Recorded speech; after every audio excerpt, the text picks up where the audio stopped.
wag na po muna kayong bibili ng any product ng GoPro. Hindi na siya, ang ating GoPro 11 ay hindi na gumagana kapag hindi naka-charge. Ngayon, hindi ko alam kung ang problema nito yung types.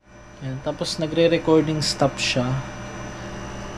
Kahit naka full charge. Ngayon, hindi ko alam kung yung battery ba talaga yung may problema. Pero feeling ko battery talaga. Sana naman battery lang. Nakakalungkot kasi 1 year mahigit na sa akin tong binili ko na ito na GoPro 11. Kaya nga tayo bumili ng GoPro 13.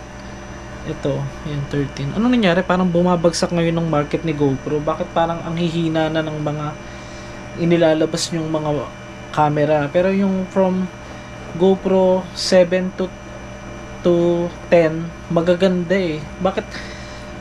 Ay nako, talagang nakakapanghinayang. Ang mahal-mahal. Ito kasi ang bili ko nga dito is nasa 29K. Oo. Pero itong bago nila, medyo mura, nasa 25 lang to. 25,000 tong 13. So, nag-expect ako after 2 years. Syempre hindi na nga ako nagkaroon ng hindi na nga ako gumamit ng GoPro 12. Nagdiretso na ako ng 13 dahil itong 11 na ginagamit ko ngayon, which is kailangan siya naka-charge habang ginagamit. Ngayon, pag bumili pa ako ng extrang battery, kasi dalawa na yung battery ko. Meron pa akong isa dito, which is feeling ko nung nabasa, hindi tayo pakatiwala dapat na kahit GoPro yan, pwede sa tubig. Dapat talaga may case. Hindi ko nalagyan ng case. Tapos dagat pa. So, yan. Ito, lumobo na siya. Hindi na magagamit. Diba? Magkano isa nito? 2,000. 2,000 pesos. Ngayon, hindi ko sure kung may problema talaga tong malalaman natin, papacheck natin bukas. Tapos update ko kayo guys. Kasi gusto ko mag-upload ng mga personal vlog ko dito sa channel na to. Dahil, syempre, alam nyo naman guys na puro mga nakikita nyo side ng buhay ko lang is more on vlogging. Hindi tayo masyadong pinapakita yung mga personal na ginagawa. Bukas I will be in Surigao. At magkita-kita tayo sa Surigao mga master kasi meron ako iba vlog doon sa Bislig City. Abangan po ninyo. Talagang ang pinakamalayo kasi narating sa Surigao yung Enchanted River, pero hindi pa ako nakakarating ng pinakabayan ng Bislig kung di ako nagkakamali. Pero sa mga agoy, yan, shoutout sa ating subscriber dyan dati nung nakakilala sa atin. Alam ko natatandaan mo pa rin ako sa mga agoy. Mag-comment ka nga, baka pwedeng makituloy ako sa inyo para hindi na ako mag-hotel. Charot. Hindi.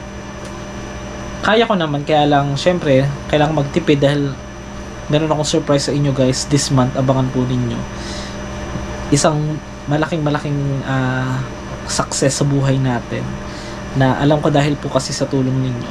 So yun, update ko kayo bukas kasi tong daily vlogs na to, ang dami, ilang beses kong pinalitan tong tong pangalan ng channel ko na to. Kaya ito guys, pinipilit ko lang gumana to ngayon dahil naka-charge siya. Ayan habang naka-charge, pinipilit kong gumana. And then, today is, latest po ito, Sunday, September 29, yan, 1 AM. Mamaya ko din to i-upload, so mapapanood nyo to ngayon, yung personal vlog ko. Sana yung mga hindi pa po nakasubscribe sa isang channel natin na mag-1 million na, ay dito naman, tulungan nyo din ako dito kung paano nyo sireportahan yung kabilang channel natin guys. Yun nga, kagaya ng sinabi ko nga, hindi ko na masyadong i-mention sa inyo. Sa tagal na 3 taon na guys, kaya nga mapapansin niyo naman bihasang-bihasa na tayong magsalita sa camera. Kahit nga may mga tao, kaya natin mag-vlog sa harap ng... Yan, napuputol kasi kahit marami tayong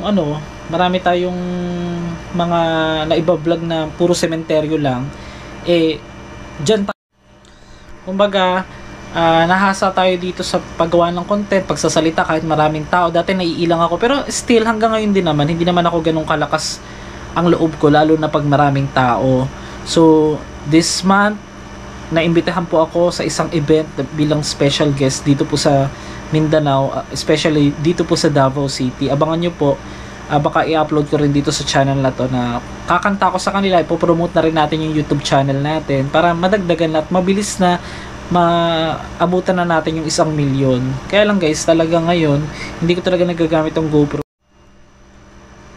itong GoPro 11 natin kung hindi siya naka-charge. So 6 months ko itong hindi nagamit. So baka sa loob ng 6 months kaya ko ito hindi nagamit dahil nagka-problema. Pero hindi, nagloloko na talaga siya. Pero yung 10 natin, 3 years ago, nang binili natin yun, buhay pa rin yung GoPro 10 natin. Nandun nga lang, may problema lang sa takip. Yung pinaka ganito niya, yung ganito. Bibilang ko siya ng bagong ganito. Yan.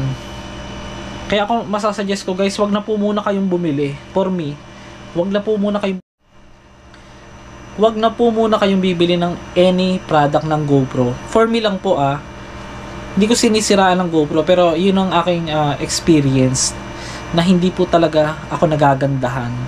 Ako for me lang, for my personal kasi sabihin sinisiraan natin. Pasensya na po GoPro Philippines pero hindi ko po nire-recommend ang paggamit ngayon o pagbili ng mga GoPro sa mga customer. Lalo na po sa mga vlogger, hindi siya ngayon. Pero yung 10 maganda. Subukan niyo po yung 10 to GoPro 8 to 10. May GoPro 8 ba? Comment below na lang.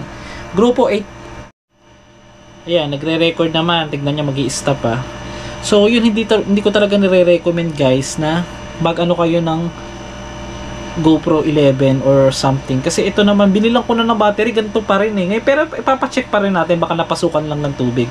Pero I highly not recommend guys na kayo ng GoPro 11 or something. Kasi ito naman, binilang ko na ng battery, ganito pa rin pero ipapacheck pa rin natin, baka napasukan lang ng tubig.